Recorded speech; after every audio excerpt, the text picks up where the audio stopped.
नमस्कार दोस्तों, sunrise management के ऑनलाइन प्लेटफॉर्म में आपका स्वागत है। दोस्तों, हम पढ़ रहे थे डिटरमिनेंट्स और डिटरमिनेंट्स में हमने प्रॉपर्टीज ऑफ डिटरमिनेंट्स जो है वो हमने कंप्लीट कर लिया था। यानी सारणिकों के गुणधर्म हमने पिछली क्लास में कंप्लीट कर लिया था। 3 क्लासें लगभग हमने करी है उस पर और अच्छे प्रश्न, सभी टाइप के प्रश्न हमने देखे हैं। हालांकि प्रश्नों का कोई टाइप से कोई अंदाज नहीं, किसी प्रकार के प्रश्न पूछ सकते हैं, लेकिन आएंगे उन्हीं से संबंधित ही। ठीक है, तो आराम से हो जाएंगे। और आज जो है वो हम पढ़ने वाले हैं वो एक छोटा सा टॉपिक है डिटरमिनेंट का, त्रिभुज का क्षेत्रफल। ठीक है, त्रिभुज का क्षेत्रफल जो है वो 12th क्लास में 3 जगह पढ़ेंगे। एक जगह हम इंटीग्रेशन में पढ़ेंगे, एक जगह हम वेक्टर में पढ़ेंगे और एक जगह डिटरमिनेंट में। ठीक है, वेक्टर में हमने पढ़ लिया कि वेक्टर की सहायता से और त्रिभुज का एरिया निकालना, त्रिभुज का क्षेत्रफल निकालना, वो हम कंप्लीट पढ़ चुके हैं।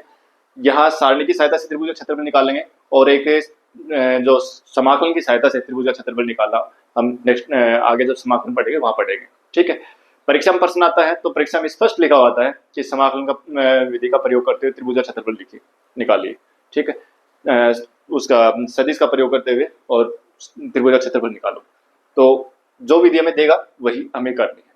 ठीक है, रही बात कंपटीशन के लिहाज से, तो कंपटीशन के लिहाज से प्रश्न जो है वो बिल्कुल न के बराबर पूछा जाता है। कभी पेपर इजी आया करते थे, उस समय इस पे से प्रश्न पूछ लिया जाता था, लेकिन आजकल इसमें से प्रश्न नहीं आते। ठीक है, बहुत ही रेयर केस में इसमें प्रश्न आने की संभावना है। ठीक है, क्योंकि आजकल पेपर थोड़े से ठीक आते हैं, तो जो इजी पेपर आते थे ना उस समय इनमें से प्रश्न पूछे जाते थे। ठीक है, अब देखो, आज हम शुरू करते हैं अपना टॉपिक त्रिभुज का क्षेत्रफल। त्रिभुज के क्षेत्रफल में क्या, देखो एक त्रिभुज में 3 शीर्ष होते हैं, बात अपन अच्छे से जानते हैं। एक त्रिभुज है अपने पास, ये कोई त्रिभुज है, किसी भी टाइप का त्रिभुज हो सकता है, कोई दिक्कत नहीं है इसमें। ठीक है ना, ABC कोई अपना एक ट्रायंगल है जिसके vertex x1 y1 x2 y2 और x3 y3। हालांकि हम 10th क्लास में भी एक फॉर्मूला पढ़े हैं, वही फॉर्मूला यहाँ निकल के आएगा, उसी जो सारणी हम बनाएंगे उस सारणी से वो फॉर्मूला निकला है। ठीक है, अच्छा, तो देखो ये कोई त्रिभुज है, इस त्रिभुज के तीनों शीर्षों के निर्देशांक अपने को दे रखे हैं। तो उस समय इस त्रिभुज का क्षेत्रफल जो होगा वो क्या होगा, यानी एरिया ऑफ ए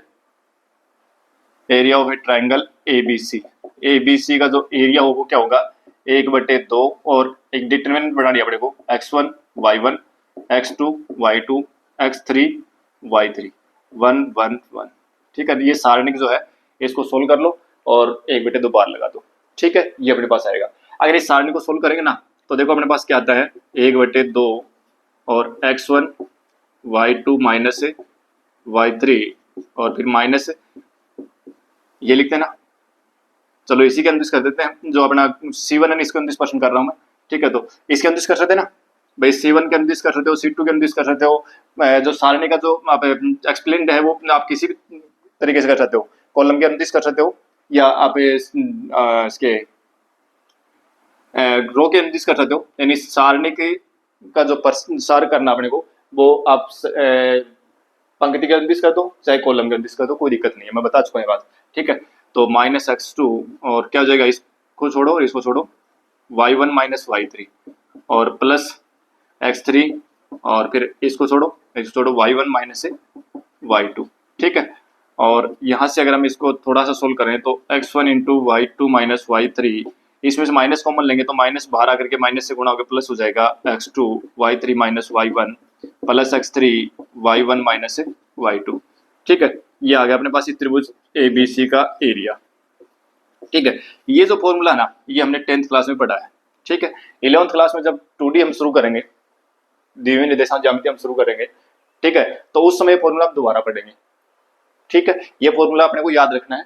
तो त्रिभुज का क्षेत्रफल ज्ञात करने के लिए अगर कंपटीशन के लिहाज से कोई मेथड नहीं आता, कौन से मेथड से निकालना है, अपने त्रिभुज का क्षेत्रफल निकालना शीर्ष अगर दिया हो ना तो यही फॉर्मूला अपने को याद रखना है। ठीक है, अब यहाँ हम पढ़ रहे हैं 12th क्लास के लिहाज से, तो हमें ये याद रखना है। ठीक है, तो कोई भी त्रिभुज है उसके शीर्षों के निर्देशांक अगर आपको दे रखे तो आप इस तरीके से उसका क्षेत्रफल निकाल लेंगे। अब बात आती है, कुछ बातें यहाँ पर याद रखनी है अपने को, वो याद रखनी है कि एक त्रिभुज जो है सॉरी क्षेत्रफल जो है वो कभी भी नेगेटिव नहीं होता। ठीक है, अगर इसका मान निकालें और मान निकालने पर अगर वो माइनस में आता है, यानी इस सारणी का मान निकालेंगे वो माइनस में आ रहा है तो उसको प्लस करेंगे। एक बात तो ये याद रखनी है, त्रिभुज क्षेत्रफल जो कभी माइनस होता नहीं, इसलिए उसको हम पॉजिटिव लेंगे हमेशा। ठीक है, दूसरा, अगर आपको ये कह दे कि ABC सरेख है, सरेख का मतलब होता है एक ही लाइन में, कोलिनियर। ठीक है ना, एक ही लाइन में है, तो उस समय सरेख अगर है तो उस समय क्या होगा, यानी एरिया ऑफ ट्राइंगल ABC जो है ना, area of triangle A B C, यानी त्रिभुज का क्षेत्रफल जो वो क्या आएगा, 0 आएगा, क्योंकि त्रिभुज बनेगा नहीं उस समय। भाई तीनों पॉइंट एक ही लाइन में है तो त्रिभुज कैसे बनेगा? ठीक है, तो उस समय यानी एक ऐसा त्रिभुज बनेगा जिसका क्षेत्रफल 0 होगा, मतलब त्रिभुज का अस्तित्व ही नहीं है। ठीक है, तो अगर तीनों बिंदु सरेख है तो हम त्रिभुज का क्षेत्रफल जो है वो 0 आएगा। ये जो बात अपने को ध्यान में रखनी है। ठीक है, प्रश्न बनेगा तो यहां से बनेगा। दूसरा, अगर आपको त्रिभुज का क्षेत्रफल जो दे रखा है, त्रिभुज का क्षेत्रफल अगर दिया हो, ठीक है, और कुछ और पूछ रहा है, कोई निर्देशांक पूछ रहा है, कोई निर्देशांक में कोई अचर राशि जैसे x1 y1 x2 y2 x3 y3 इनकी जगह पर कोई जैसे लेमडा डाल देगा इस जगह, या कोई अचर राशि और कोई चर राशि डाल देगा और उसका मान पूछ ले। ठीक है, तो उस स्थिति में हमें क्या करना है, त्रिभुज का क्षेत्रफल जो लेंगे वो हमेशा एरिया ऑफ ट्राइंगल हमेशा वो प्लस माइनस लेके जो वो गणना करनी है। ठीक है, अगर क्षेत्रफल दिया हो तो क्षेत्रफल दिया है तो उस समय जो भी चीज हमें पूछी जा रही है, ठीक है, क्षेत्रफल दिया हुआ क्षेत्रफल अगर हम काम में ले रहे हैं ना, तो हमेशा ही हमें उस क्षेत्रफल प्लस और माइनस लेकर के गणना करनी है। ठीक है, अब देखो क्वेश्चन में आ जाओ। तो पहला क्वेश्चन तो अपना जो एक्सरसाइज 4.3 है,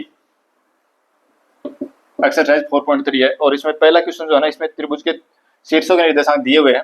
तो जैसे थर्ड पार्ट कर लेता हूं मैं, एक साथ एक ही कर लेते हैं बस, कि थर्ड पार्ट में देखो आपको कोऑर्डिनेट दे रखे हैं -2 -3, बी के कोऑर्डिनेट दे रखे हैं 3 और 2, और सी के कोऑर्डिनेट दे रखे हैं -1 और -8। ठीक है, तो कह रहा है कि एरिया ऑफ ट्राइंगल एबीसी निकालो, यानी एबीसी का एरिया निकालो। तो क्या आएगा, 1/2 x1 y1 -2 -3, x2 y2 3 2, x3 y3 -1 -8, और फिर आपको एक एक लिखना है। ठीक है, इसको सोल्व कर लो। 1/2 ये एलिमेंट लिखो -2, इसको छोड़ो 2 -8 माइनस का 8 तो प्लस का 8 हो जाएगा क्या, तो 2 ये हो जाएगा 10, फिर माइनस अगला ये ले रहा है तो -1 माइनस तो फॉर्मूले से आता है, फिर माइनस और लिखेंगे -3 लिखेंगे तो प्लस का 3 हो जाएगा। इसको छोड़ो और इसको छोड़ो, 3 और -1 तो प्लस का 1 हो जाएगा, फिर +1 इसको छोड़ो और इसको छोड़ो, -24 और प्लस का 2, 1/2 माइनस का 20 प्लस का 12 और माइनस का 22, कितना हो जाएगा, 22 में से 12 घटाओगे तो कितने 10 बचेंगे, माइनस के 10 और माइनस के 20 माइनस के 30 हो गया, -30/2 मतलब माइनस का 15 आ गया। ठीक है ना, लेकिन क्या करोगे, इसको पॉजिटिव लेना है तो वर्ग इकाई, स्क्वायर यूनिट। ठीक है, क्योंकि त्रिभुज का क्षेत्रफल जो होता है वो हमेशा वर्ग इकाई में होता है। ठीक है, तो ये 15 वर्ग इकाई है, हारा तो माइनस में है लेकिन इसको प्लस में करना अपने को। ठीक है, तो एक तो ये याद करना अपने को। नेक्स्ट क्वेश्चन जो सेकंड है ना, वो क्वेश्चन, ठीक है, सेकंड क्वेश्चन में क्या दे रखा है कि ए जिसे कोऑर्डिनेट दे रखे अपने को ए बी प्लस सी, और बी जिसे कोऑर्डिनेट दे रखे हैं बी सी प्लस ए, और सी जिसे कोऑर्डिनेट दे रखे अपने को सी ए प्लस बी। ठीक है, ये तीनों बिंदु सरेख हैं, तो उस समय क्या होगा, यानी area of triangle A B C जो वो क्या होगा, 1/2 और x1 y1, भाई सीधा कर लो, तो एरिया ऑफ ट्राइंगल क्या आ जाएगा, 0 कर लो। भाई सरेख बता रहा है, तीनों बिंदु सरेख है, इसका मतलब सॉरी सरेख प्रूव करना है इसको। ठीक है ना, सरेख प्रूव करना है, सिद्ध करना ना पड़ेगा सरेख, तो सरेख सिद्ध करना है, इसका मतलब इसका एरिया निकालो, और वो अगर एरिया 0 आ जाए ना तो ये तीनों बिंदु सरेख है। पर्सन में देखो दो प्रकार के पर्सन होंगे, तो दिया हुआ सरेख है, ठीक है, और एक अपने को सरेख सिद्ध करना है। तो देखो क्या करेंगे हम, सरेख प्रूव करना है तो पहले हम इसका क्षेत्रफल निकालेंगे, इसका मान 0 आ जाए तब तो ये सरेख है, और अगर सरेख दिया हो तो हम क्षेत्रफल को 0 लेके चलेंगे। ठीक है, तो हम इसका मान निकालते हैं, क्योंकि हमें प्रूव करना है कि सरेख है। x1 y1 x2 y2 x3 y3 1 1 1। ठीक है, और अब देखो क्या करेंगे, अगर हम यहाँ पर है और एक कॉमन ले लें, अपने जो प्रॉपर्टी वो कॉमन ले लें डिटरमिनेंट की, यानी मैं C1 की जगह पर और C1 + C2 कर दो, क्योंकि मुझे मान निकालना नहीं पड़ेगा, तुरंत इसका आंसर जो इस सारणी का मान 0 आ जाएगा। कैसे, देखो मैं C1 की जगह C1 + C2 कर रहा हूँ, तो क्या बनेगा, a + b + c, a + b + c, a + b + c। ठीक है, भाई तीनों को इनको जोड़ा ना, C1 और C2 को जोड़ा तो ये तो आएगा। और फिर आगे क्या है, B plus C plus A plus B, 1 1 1। आगे बात सुनिए, अब चलते हैं आगे। देखो इस C1 में से अगर हमें A plus B plus C common ले लें तो 1 1 1, B plus C plus A plus B, 1 1 1, ये तो आएगा। अब इस सारणी का मान 0 हो जाएगा। क्यों 0 हो जाएगा? क्योंकि इस सारणी का मान 0 हो जाएगा। क्यों हो जाएगा? क्योंकि इस सारणी में 2 कॉलम बराबर है, 2 कॉलम बराबर है, इसका मतलब मान 0 और पूरा मान क्या आ गया, 0 आ गया। इसका मतलब ये तीनों बिंदु क्या है, सरेख है, अर्थात बिंदु ए बी सी सरेख है। ठीक है, आगे थर्ड क्वेश्चन जो है ना, इस टाइप का प्रश्न, छोटा प्रश्न पूछा जा सकता है एग्जाम में। देखो क्या कह रहा है ये कि प्रत्येक में के का मान ज्ञात कीजिए यदि त्रिभुजों का क्षेत्रफल 4 वर्ग इकाई दे रखा है और शीर्ष आपको ये दे रखा है। देखो के का मान निकालना है। जैसे मैं पहला पार्ट करता हूं। पहले पार्ट में अपने पास देखो एक त्रिभुज के शीर्षों के निर्देशांक दे रखे हैं K0 और B दे रखा है अपने को 4 0 और C दे रखा है 0 2। ठीक है, और अपने को ये भी कह रहा है कि एरिया ऑफ ट्राइंगल ABC जो है ना वो कितना दे रखा है, 4 दे रखा है, 4 वर्ग इकाई दे रखा है। और हमें कह रहा है कि के का मान आपसे पूछा है, के का मान क्या आएगा। तो कोई दिक्कत नहीं है कि अपने को पता है कि एरिया ऑफ ट्राइंगल कोई भी त्रिभुज है उसका एरिया निकालने के लिए फॉर्मूला क्या होता है, 1/2 x1 y1 x2 y2 और x3 y3 1 1 1 और बराबर। अब ये एरिया जो है ना ये दे रखा है अपने को, तो प्लस माइनस 4 लेके चलेंगे अब। ठीक है, क्षेत्रफल दे रखा हो तो हमेशा प्लस माइनस लेके चलना है। 1/2 और रखो मान K0 4 0 और 0 2 1 1 1। ठीक है, बराबर प्लस माइनस 4 1/2। अब देखो एक बात बताई हुई आपको कि जिस रो या जिस कॉलम में ज्यादा जीरो उसी के अंदर स्पर्शन कर दो। तो ये क्या है, देखो C2 में ज्यादा जीरो ना, तो अब ये 2 लिखो, ये छोड़ दो, ये छोड़ दो, क्यों 0 लिखने की जरूरत नहीं है, 2 लिखो सीधा। 2 क्या आएगा, अब ये देखो सेकंड थर्ड तो रो है और सेकंड है कॉलम, तो प्लस का आएगा माइनस का आएगा। देखो 3 तो हो गए रो और 2 हो गए कॉलम, तो 3 और 2 5 हो गए ना, विषम संख्या रही तो माइनस आएगा। ठीक है, ये प्रैक्टिस करनी है अपने को ताकि तुरंत हम लिख ले। अब इस रो को छोड़ो और इस कॉलम को छोड़ो, ऊपर से आओ नीचे, तो K-4।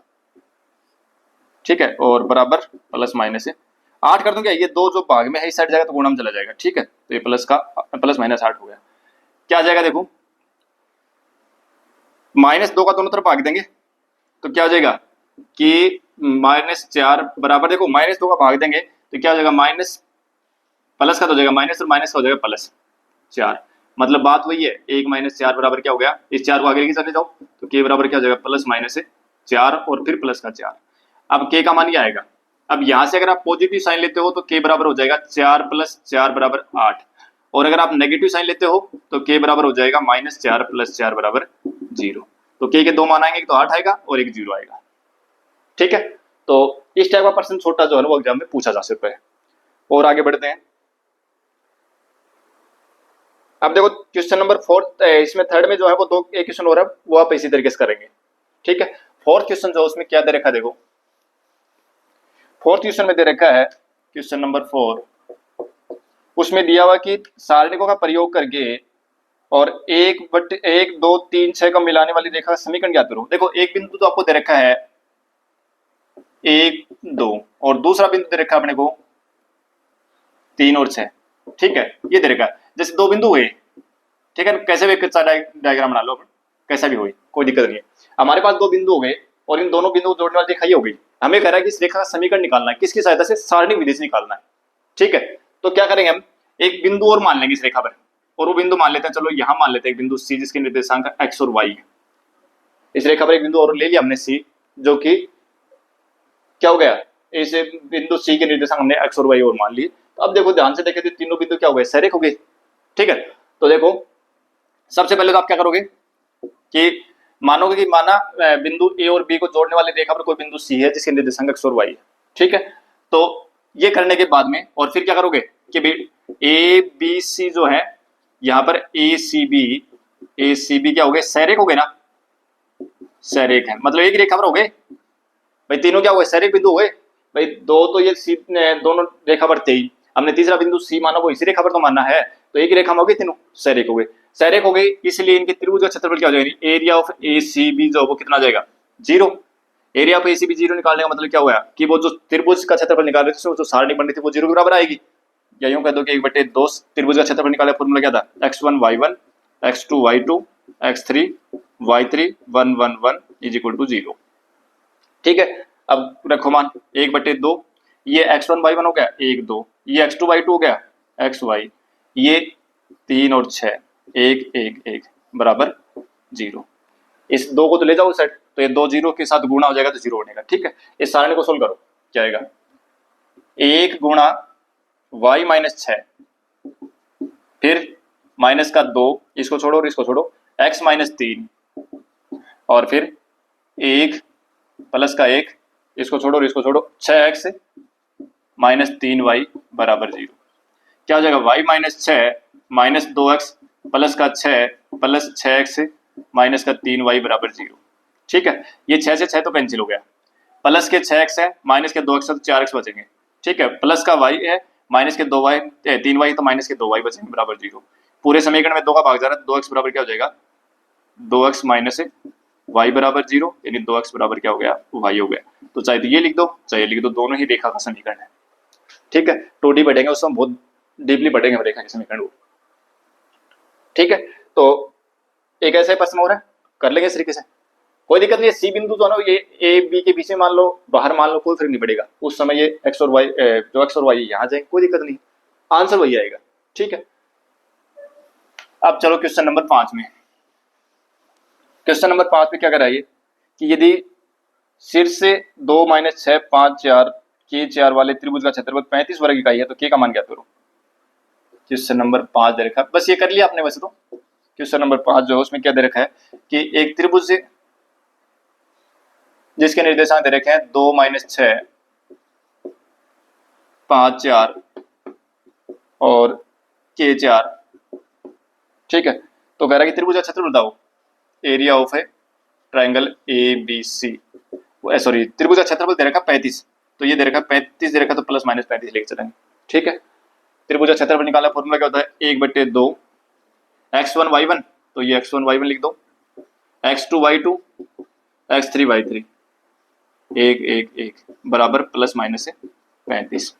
ये दो इस साइड भाग में है लेफ्ट में, तो राइट में जाएगा तो गुणा में जाएगा, क्या हो जाएगा 2। अच्छा, इस सारणी को सोल्व कर दे, सीधा लिख दे सारणी को सोल्व करके, चलो ये लिख देते हैं 2 गुणा 4 माइनस 4, फिर माइनस माइनस से तो प्लस का 6 हो जाएगा, इसको छोड़ो और इसको छोड़ो, 5 माइनस के, फिर प्लस का 1, इसको छोड़ दो और इसको छोड़ दो, 5 और 20 माइनस 4 के, और बराबर कितना हो जाएगा, प्लस माइनस 70। ठीक है, नहीं दो भाग में था, आगे चलेगा गुणा होगा, ये तो 0 हो गया, करो गुणा, तो 6 पंजे 30 माइनस का 6 के, और ये आ जाएगा प्लस का 40 और माइनस का 4 के बराबर प्लस माइनस 70।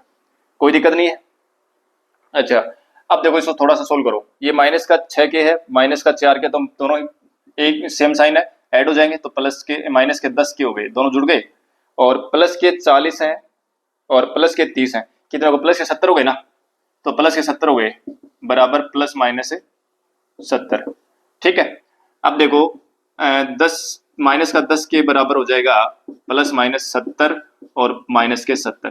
ठीक है, अब देखो एक बार तो ले लो आप नेगेटिव साइन, भैया आप दो चिन्ह लगे हैं ना, प्लस माइनस है ना, तो एक बार तो आप ले लो पॉजिटिव साइन, पॉजिटिव साइन लोगे तो क्या जाएगा, माइनस का 10 के बराबर प्लस का 70 और माइनस का 70, तो उस समय माइनस 10 के बराबर हो जाएगा 0 और के बराबर हो जाएगा 0, तो के का मान आ गया 0, एक तो ये हो गया। और एक बार आप नेगेटिव साइन लोगे ना तो क्या आएगा, माइनस का 10 के और बराबर माइनस का 70 और फिर माइनस का 70, तो माइनस 10 के बराबर हो जाएगा माइनस का 140 और के बराबर हो जाएगा माइनस 140 बटे माइनस 10, ये कैंसिल कितना आ गया, 14 आ गया। तो के का मान एक तो 0 आएगा और एक 14 आएगा। कौन सा ऑप्शन दे रखा है इसमें, अच्छा कहीं कैलकुलेशन मिस्टेक है, इसमें ऑप्शन नहीं है, कहीं कैलकुलेशन मिस्टेक है,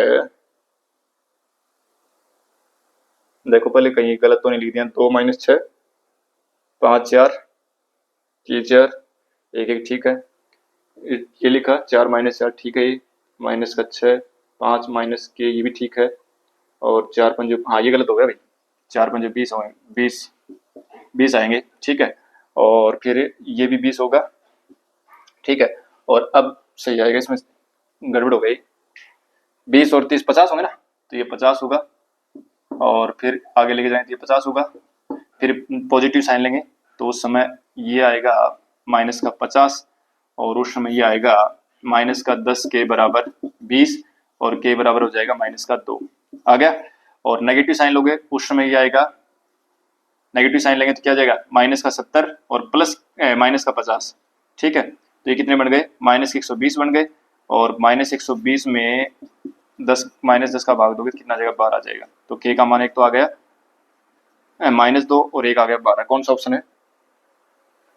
के का मान 2 और के का मान 12 और -2, डी ऑप्शन आ जाएगा इसमें।